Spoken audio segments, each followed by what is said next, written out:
Hello दोस्तों, ये जो करेंसी आप अपनी स्क्रीन पे देख रहे हैं ये 100 ट्रिलियन डॉलर की करेंसी है और ये करेंसी प्रिंट किया करता था जिम्बाब्वे।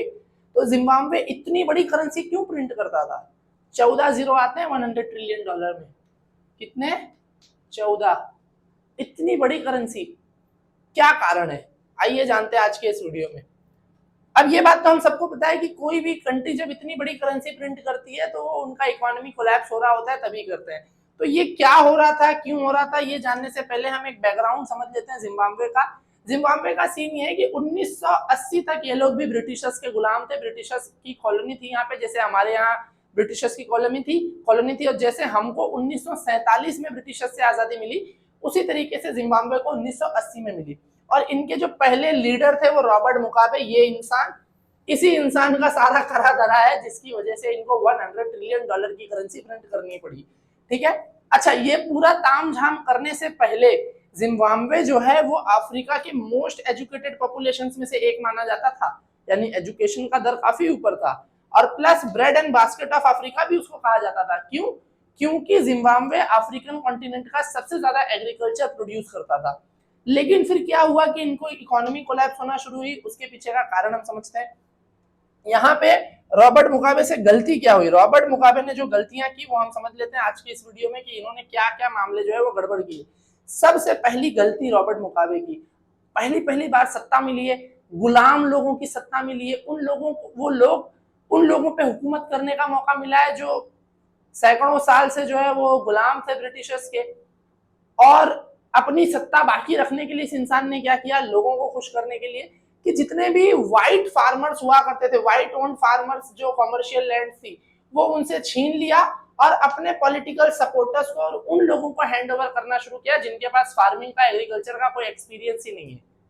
अब जब आप एक एक्सपीरियंस्ड आदमी से उसकी प्रॉपर्टी छीन के, एग्रीकल्चर का काम छीन के इनएक्सपीरियंस्ड आदमी को दे दोगे जस्ट बिकॉज कि वो मेरी पॉलिटिकल पार्टी को सपोर्ट करेगा, मेरा गाना गाएगा कि वाह वाह क्या नेता है हमारा, हमको जमीन दिलवा दी, एग्रीकल्चर करने का मौका दे दिया, तो वो इनएक्सपीरियंस्ड आदमी क्या करेगा? अफ्रीका की ज्योग्राफी अलग है, अफ्रीका में एनवायरमेंट इस तरीके से है कि वहां पे एग्रीकल्चर करना बहुत ज्यादा आसान नहीं है, उसके लिए स्पेशल स्किल्स चाहिए। तो रॉबर्ट मुगाबे ने क्या किया? स्किलफुल लोगों से वो जमीन छीनी और अनस्किल लोगों को दे दिया, जिसकी वजह से होना, लोग तो खुश हुए लेकिन इकोनॉमी नाराज हो गई, जिसकी वजह से होना ये शुरू हुआ कि फूड शॉर्टेज जो है वो होना शुरू हो गया। पूरा एग्रीकल्चर जो मामला था वो कोलैप्स होने लगा। और जब एग्रीकल्चर कोलैप्स होगा तो फिर फूड शॉर्टेज होना शुरू हो जाएगी। दूसरा, अपनी सत्ता में रहने के लिए, अपनी पावर को कंटिन्यूअस एंजॉय करते रहने के लिए इन्होंने करप्शन को भी बढ़ावा दिया। गवर्नमेंट ने अंधा खर्चा करना शुरू किया, बेफिजूल की बैनरिंग, बेफिजूल के एडवर्टाइजमेंट, बेफिजूल का अपना हाहाकार पूरी मीडिया कंट्रोल में सारा कुछ भसड़ करना शुरू कर दिया, जिसकी वजह से करप्शन बढ़ गया। इनके सारे इंस्टीट्यूशंस वीक हो चुके थे। जो भी कोई सरकार के खिलाफ बोलता सिर्फ उसको क्रिमिनल कहते थे, असली क्रिमिनल को कभी नहीं पकड़ते थे। सरकार के खिलाफ अगर कोई बोल रहा है, रॉबर्ट मुगाबे पे किसी ने उंगली उठा दी तो वो क्रिमिनल है, उसके घर पे जो है ना वो फिर इनकी इंस्टीट्यूशन जाएंगी, उसको पकड़ेंगे, उसके ऊपर क्राइम के फलाना ढिमकाना केस बनाएंगे। ये सब मामला चल रहा था। इसीलिए इंडिया में जो भी समझदार लोग हैं, जितने भी एजुकेटेड लोग हैं, वो सब पंडित जवाहरलाल नेहरू को सल्यूट करते हैं, क्योंकि उस आदमी ने ये गलती नहीं की। ये भी आदमी जस्ट ब्रिटिशर से आजादी मिली है और अपना देश संभाल रहा है, पंडित जवाहरलाल नेहरू ने भी संभाला, लेकिन हमको इस लेवल की कभी क्राइसिस फेस नहीं करनी पड़ी, क्योंकि ये पंडित जवाहरलाल नेहरू की दूरदर्शिता थी कि वो समझ पा रहे थे, फोरकास्ट कर पा रहे थे कि कंट्री को कैसे रन करना है। जबकि इंडियन इकोनॉमी ज्यादा कॉम्प्लेक्स है एज कंपेयर टू जिम्बाब्वे की इकोनॉमी के, फिर भी पंडित जवाहरलाल नेहरू ने हमको संभाल लिया, वो गलतियां नहीं की, वरना हमें भी 100 ट्रिलियन डॉलर की करेंसी प्रिंट करनी पड़ती। और दूसरा ये भी चीज कि अपनी सत्ता को बाकी रखने के लिए जब गवर्नमेंट हद से ज्यादा खर्चा करना शुरू करती है, अननेसेसरी करप्शन को बढ़ावा देती है, इंस्टीट्यूशंस वीक हो जाते हैं, तो इसकी वजह से फिर पूरा मामला गड़बड़ होता है, इकोनॉमी कोलैप्स होने लगती है। और कोलैप्सिंग इकोनॉमी को बचाने के लिए इन्होंने क्या किया? रॉबर्ट मुगाबे ने printing money, excessively money print करना शुरू किया। अब यहाँ पे भी एक होता है ना, बहुत सारे लोगों को लगता है कि यार अगर आरबीआई बहुत सारा पैसा प्रिंट कर दे और जनता में बांट दे तो गरीबी दूर हो जाएगी। नहीं, गरीबी नहीं दूर होगी, इससे हाइपर इन्फ्लेशन आएगा। कैसे? अगर आरबीआई बहुत सारा पैसा प्रिंट करके जनता में बांटना शुरू कर देगी तो होगा ये कि हर किसी के पास बहुत सारा पैसा हो जाएगा। अब हर कोई महंगी चीजें अफोर्ड कर सकता है और हर किसी को ये फीलिंग आएगी कि मैं तो धन्ना सेठ हूँ, मुझे ये छोटा काम करने की क्या जरूरत। अब फिर कचरा कौन उठाएगा, क्योंकि वो कचरे वाले के पास बहुत सारा पैसा आ गया है, अब उसको लग रहा है कि भाई मुझे क्या जरूरत, मेरे पास तो बहुत पैसा है, अब मैं कचरा उठाने का काम नहीं करूंगा। रोड पे जो लोग फ्रूट्स बेचते हैं, भाजियां बेचते हैं, सब्जी मंडी में काम करते हैं, वो नहीं करेंगे, क्योंकि उनको लग रहा है मेरे पास बहुत पैसा है, अब तो मैं धन्ना सेठ हूँ। अब सब लोग के पास बहुत पैसा है और सब लोग चीजों को ज्यादा भाव में अफोर्ड कर सकते हैं। एक अमीर आदमी और गरीब आदमी में क्या फर्क होता है, एक अमीर आदमी एक अमरूद 100 रुपए का भी खरीद सकता है, 1000 रुपए का भी खरीद सकता है, लेकिन गरीब आदमी अमरूद 10 रुपए का ही अफोर्ड कर पाएगा। तो जब सब लोग अमीर हो जाएंगे, सबके पास बहुत सारा पैसा हो जाएगा, तो सब लोग किसी चीज का ज्यादा भाव देने के लिए रेडी है। तो जब सबके पास पैसा है, सब लोग ज्यादा भाव दे सकते हैं, तो दुकान वाले ज्यादा भाव मांगेंगे और चीजों का भाव बढ़ता चला जाएगा, जिससे होगा ये कि हाइपर इन्फ्लेशन आ जाएगा। तो यही सेम चीज यहाँ पे हुआ, इकोनॉमी कोलैप्स होना शुरू हुई एक गलती की वजह से, और उस गलती को सुधारने के लिए दूसरी और बड़ी गलती कर दी इन लोगों ने। पहली गलती तो सुधार नहीं पाए, पहली गलती को बचाने के लिए दूसरी उससे बड़ी गलती, पॉलिटिकल इंस्टेबिलिटी हो रखी थी। जैसे ही कोई कुछ रॉबर्ट मुगाबे के खिलाफ बोले, पकड़ो और जेल में डालो। जैसे ही इलेक्शन वाला मामला आए, ऐसा तिगड़म भिड़ाओ कि इलेक्शन तो हो रहा है मगर जीत हम ही रहे। जैसे ही कोई लीडर के खिलाफ बोले, कंट्री के लीडर के खिलाफ कोई बोले, तुरंत उसको क्रिमिनल साबित करो, उसको जेल में डालो। और इलेक्शंस तो हो रहे हैं, नाम के लिए इलेक्शंस हो रहे हैं, लेकिन वो इलेक्शन का कोई मतलब नहीं है, फ्री एंड फेयर इलेक्शन नहीं है। ऐसी तिगड़म भिड़ाओ, ये जो इलेक्शन करवाने वाली इंस्टीट्यूशंस हैं उनके साथ मिलके, जो इलेक्शन ऑफिसर्स हैं उनके साथ मिलके, कि कुछ भी कर लो, जो मर्जी है कर लो, जीतेगा तो अपन ही। ये वाला पूरा जो है इन्होंने मामला कर दिया था। और जब किसी कंट्री में इस तरीके का मामला होना शुरू होता है, तो उस कंट्री में जो इन्वेस्ट करने वाले लोग होते हैं, जिनको FII कहा जाता है या FPI कहा जाता है, यानी फॉरेन इंस्टीट्यूशनल इन्वेस्टर्स जो होते हैं या फॉरेन पोर्टफोलियो इन्वेस्टर्स होते हैं, वो आपकी कंट्री से कॉन्फिडेंस लूज करना शुरू कर देते हैं, क्योंकि कोई अपना पैसा बर्बाद करेगा नहीं। उनको समझ में आ जाता है कि this country is getting collapsed, ये कंट्री जो है इसका खेल खत्म होने वाला है, यहाँ से जितना जल्दी हो सके बोरिया बिस्तर बांध के निकल लो। तो अगर आपकी कंट्री से भी FII और FPI अपना इन्वेस्टमेंट ड्रॉबैक कर रहे हैं, तो आपको सोचने की जरूरत है कि आपकी सरकार भी आपकी कंट्री को पॉलिटिकल और इकोनॉमिकल कोलैप्स की तरफ लेके जा रही है। अच्छा, ये सब जब इतना मामला हो रहा था, अथॉरिटेरियन टाइप रूल चल रहा था, तो ये चीजें देखते हुए यूरोपियन यूनियन और US ने इनके ऊपर इकोनॉमिक सैंक्शंस भी लगा दिए। तो अब ये जो थोड़ा मोड़ा टूटा फूटा एग्रीकल्चर कर भी रहे थे, दूसरे को बेच नहीं सकते, दूसरे जो बना रहे थे उनसे कुछ खरीद नहीं सकते, और इनकी इकोनॉमी कोलैप्स होना शुरू हो गई, पूरा मामला बंद हो गया। और ये सब, एक तो इनकी इकोनॉमी कोलैप्स हो रही है, ऊपर से ये लोग जो है ना कॉन्गो वॉर में घुस गए। कॉन्गो वॉर हुई थी 1998 से अराउंड 2003 तक। एक तो इकोनॉमी कोलैप्स हो रही है, और प्लस उसी बीच में कॉन्गो वॉर में भी जंप कर लिए। और कोई भी कंट्री जब वॉर में होती है तो उनकी इकोनॉमी पे झटका पड़ता है। इवन अभी जो हम ईरान और US का वॉर देख रहे हैं, तो नो डाउट US की इकोनॉमी को बहुत सारा झटका पड़ रहा है, क्योंकि जब भी आपकी कंट्री वॉर में होगी तो इकोनॉमिक ड्रॉबैक आपको देखना पड़ेगा। थोड़ी सी आपकी इकोनॉमी जो है ना वो अनस्टेबल होगी। लड़ाई लड़ते हुए आप पैसे नहीं कमा सकते, बहुत मुश्किल होता है। तो ये एक चीज होती है। तो ऑलरेडी इनकी इकोनॉमी कोलैप्स हो रही थी, प्लस ये कॉन्गो वॉर में घुस गए और इनकी इकोनॉमी पे खतरा बढ़ गया और इनके ऊपर जो है वो बर्डन आना शुरू हो गया। अब उसके बाद क्या हुआ, हाइपर इन्फ्लेशन हुआ। हाइपर इन्फ्लेशन यही होता है जब हद से ज्यादा इन्फ्लेशन होना शुरू हो जाए। इन्फ्लेशन इतना बढ़ गया था कि 79.6 बिलियन% ऐसा हो रहा था कि हर रात चीजों का भाव डबल हो रहा है।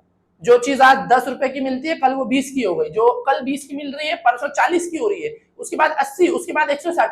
Every day price multiply by 2 हो रहा था और इतना महंगा हो गया था कि लोगों को $1 ट्रिलियन नोट दे के सिर्फ और सिर्फ एक ब्रेड का जो है ना पैकेट मिल रहा था। इतनी इनको महंगाई हो चुकी थी कि इतना पूरा मामला, वो एक सिर्फ ब्रेड का पैकेट जो है वो $बिलियंस में कॉस्ट हो रहा था। और इसी चीज को मैनेज करने के लिए इनकी कंट्री ने $100 ट्रिलियन की करेंसी प्रिंट करी हुई थी, जो कि कंट्री वो इनकी करेंसी भी कोलैप्स हो गई। और इस लेवल का जब कोई मामला होता है तब हम उसको कहते हैं हाइपर इन्फ्लेशन। ये क्यों होता है? क्योंकि जब बहुत सारा पैसा है लोगों के पास और बहुत सारा पैसा होने की वजह से लोग छोटी चीजों के लिए भी बहुत पैसा देने को तैयार हो चुके हैं। ये क्यों हुआ? क्योंकि इन्होंने बहुत सारा पैसा प्रिंट करना शुरू किया। यही कारण है कि RBI बहुत सारा पैसा नहीं प्रिंट कर सकता। गरीबी मिटाने के लिए बहुत सारा पैसा प्रिंट करना ये सही तरीका नहीं है, ये उसका उपाय नहीं है। ये हाइपर इन्फ्लेशन लाएगा और उसके बाद फिर आपकी कंट्री की पूरी इकोनॉमी समाप्त हो जाएगी। जिसके बाद इनको ये $100 ट्रिलियन वाली नोट जो है वो प्रिंट करनी पड़ी, जो मैंने आपको वीडियो के शुरू में ही दिखाया था। इसी की वजह से इनकी करेंसी कोलैप्स हो गई। 2009 में इन्होंने इस करेंसी को जो है वो बैन कर दिया, खत्म कर दिया, हटा दिया, आवंटन कर दिया, दूसरी करेंसीज के ऊपर शिफ्ट करने की कोशिश की, लेकिन उन करेंसीज के भी साथ इनकी इकोनॉमी मैनेज नहीं कर पाई, क्योंकि इकोनॉमिक फंडामेंटल ही खराब कर दिया था। कोई भी कंट्री की जो इकोनॉमी होती है, स्पेशली जो एग्रीकल्चरल इकोनॉमीज है, जिनकी मेजोरिटी इकोनॉमी एग्रीकल्चर पे टिकी हुई है, अगर उस देश की सरकार अपने एग्रीकल्चर को नहीं संभालेगी, अपने फार्मर्स को नहीं संभालेगी, तो उस कंट्री की इकोनॉमी कोलैप्स होने वाली है। और यही चीज हम इंडिया में भी देखते हैं। और हमको ये सोचना चाहिए कि अगर हमारी सरकार एग्रीकल्चर पे ध्यान नहीं देगी और फार्मर्स को खुश नहीं रखेगी, अपने पर्सनल पॉलिटिकल गेन के लिए एग्रीकल्चर को अगर नुकसान पहुंचाने की कोशिश करोगे, तो अल्टीमेटली इकोनॉमिक कोलैप्स होगा, और इकोनॉमिक कोलैप्स के साथ आपका पॉलिटिकल कोलैप्स भी होने ही वाला है। तो एग्रीकल्चर जब बैकबोन है, तो उसको संभालना बहुत ज्यादा जरूरी है। इतना अनएम्प्लॉयमेंट हो गया था कि देश के 90% लोगों के पास कोई काम ही नहीं है, और जब अनएम्प्लॉयमेंट बढ़ेगा, काम नहीं है, लोग पैसा नहीं कमा रहे हैं, तो गरीबी आएगी। गरीबी आएगी तो गरीब आदमी पैसा कमाने के लिए कुछ तो करेगा, फिर वो क्राइम करना शुरू करेगा, चोरी करेगा, किडनैपिंग करेगा, कुछ तो करेगा। तो अनएम्प्लॉयमेंट जो है वो कॉज करता है पॉवर्टी, और फिर पॉवर्टी कॉज करती है क्राइम। तो ये चेन होता है पूरा। अब ये अनएम्प्लॉयमेंट किस वजह से हुआ? हाइपर इन्फ्लेशन की वजह से। हाइपर इन्फ्लेशन किस वजह से हुआ? एग्रीकल्चर को डैमेज करने की वजह से। तो हर सरकार को ये समझने की जरूरत है कि एग्रीकल्चर अगर आपकी बैकबोन है, तो उसको संभालना बहुत ज्यादा जरूरी है। जिसके बाद जब कंट्री में ऐसी हालत होती है, तो जो भी कंट्री में जिनके पास भी कैपेसिटी है, वो माइग्रेट करना शुरू कर देते हैं। आप इंडिया का भी अगर डेटा देखोगे, तो काफी सारे लोग इंडिया से हर साल माइग्रेट कर जाते हैं। क्यों? जिसको भी ऐसा अपनी कंट्री के ऊपर भरोसा नहीं रहा कि भाई इस कंट्री में पॉलिटिकल स्टेबिलिटी नहीं चल रही है, इकोनॉमिक स्टेबिलिटी नहीं चल रही है, ये सरकार देश को बर्बाद कर रही है, तो वो आदमी जो है वो कंट्री छोड़ के माइग्रेट करना शुरू कर देता है। जिसके भी पास कैपेसिटी होती है, वही सेम यहाँ पे भी होना शुरू हुआ। जिनके भी पास पैसा था, वो सब वहां से माइग्रेट कर गए।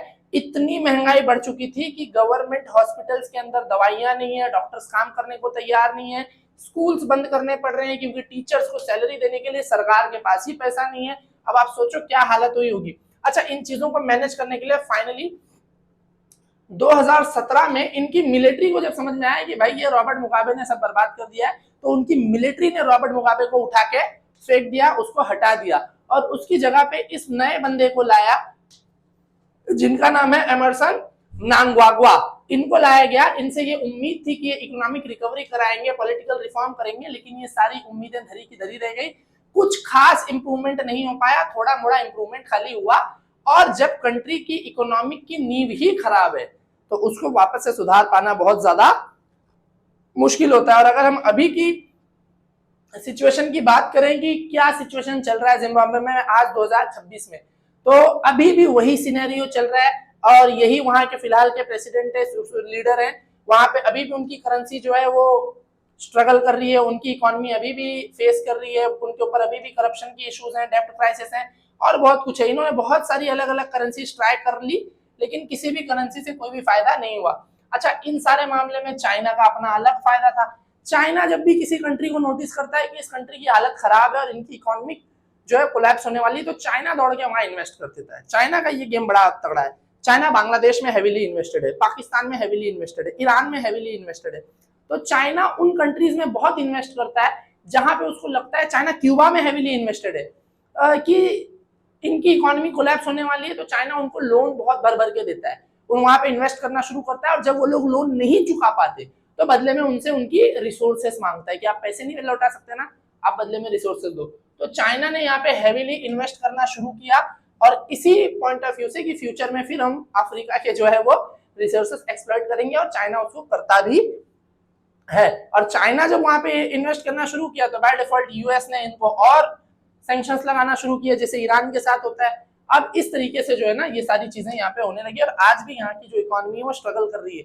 अब इस वीडियो का जो निचोड़ है कि हमको क्यों जिम्बाब्वे के बारे में पढ़ना जरूरी है। जिम्बाब्वे एक बहुत बढ़िया केस स्टडी है, क्योंकि इससे आपको ये चीजें समझ में आती हैं कि कोई स्टेट कैसे फेल होता है, कोई कंट्री कैसे कोलैप्स होती है, एक लीडर की एक गलत डिसीजन की वजह से पूरी कंट्री की इकोनॉमी कैसे कोलैप्स होती है, कैसे वहां पे पॉलिटिकल इकोनॉमिकल अनस्टेबिलिटी आती है, हाइपर इन्फ्लेशन कैसे होता है, लैंड रिफॉर्म्स करना क्यों जरूरी है, और पॉलिटिकल इकोनॉमी को कंट्रोल करना क्यों जरूरी है, वरना पूरा मामला कैसे, एक कंट्री बर्बाद कैसे होती है, वो आप जिम्बाब्वे को केस स्टडी करके बहुत ही बढ़िया से समझ सकते हो। इस जिम्बाब्वे वाली केस स्टडी से जो मेन हमारे लिए लर्निंग्स है एज ए इंडियन सिटीजन, जो हम सब के लिए लर्निंग की जरूरत है, सबसे पहला हम सबको ये समझना है कि प्रिंटिंग मनी का मतलब वेल्थ क्रिएशन नहीं होता। आरबीआई बहुत सारा पैसा प्रिंट करके लोगों को अमीर नहीं बना सकती, इस तरीके से इकोनॉमी काम नहीं करती। अगर एग्रीकल्चर आपकी बैकबोन है तो आपको उसको संभाल के रखना बहुत जरूरी है। अगर मैं अपनी रीढ़ की हड्डी का ही ध्यान ना रखूं, वही टूट जाए तो मैं खड़ा कैसे रहूंगा। तो सारा मामला है कि अगर इंडिया की बैकबोन एग्रीकल्चर है तो हमारी सरकार को, हमारे देश को, लोगों को चाहिए कि हम फार्मर्स को सपोर्ट करें और फार्मर्स के खिलाफ आने वाले किसी भी बिल या किसी भी मामले में सरकार का विरोध करें। पॉलिटिकल लेसन हमारे लिए क्या है कि हमारे जो इंस्टीट्यूशंस है उनका स्ट्रांग होना बहुत जरूरी है। अगर हमारी सीबीआई, हमारी ईडी, हमारी एनआईए और हमारी मीडिया एजेंसीज ये पॉलिटिकल पार्टीज के पिट्ठू बन जाएंगे तो कंट्री का कोलैप्स होना तय है। तो ये चीज हमको ध्यान देनी है और इन चीजों के खिलाफ बात करनी है। डेमोक्रेसी का मतलब सिर्फ इलेक्शन नहीं होता। डेमोक्रेसी कहने के लिए जिम्बाब्वे में भी थी, वहां पे इलेक्शन भी हो रहा था, लेकिन वो फ्री एंड फेयर इलेक्शन नहीं था। तो अगर आपके देश में इलेक्शंस तो हो रहे हैं लेकिन फ्री एंड फेयर इलेक्शंस नहीं हो रहे हैं, इलेक्शन कमीशन के साथ बहुत गड़बड़ है या बहुत घोटाला हो रहा है, बहुत दिक्कत हो रही है, तो एज ए सिटीजन हमको आवाज उठाने की जरूरत है, उसके अगेंस्ट कुछ करने की जरूरत है, ताकि सरकार को ये बात समझ में आए कि जनता बेवकूफ नहीं है, जनता को सारा खेल समझ में आ रहा है और हम बहुत ज्यादा देर तक इनको बेवकूफ नहीं बना सकते।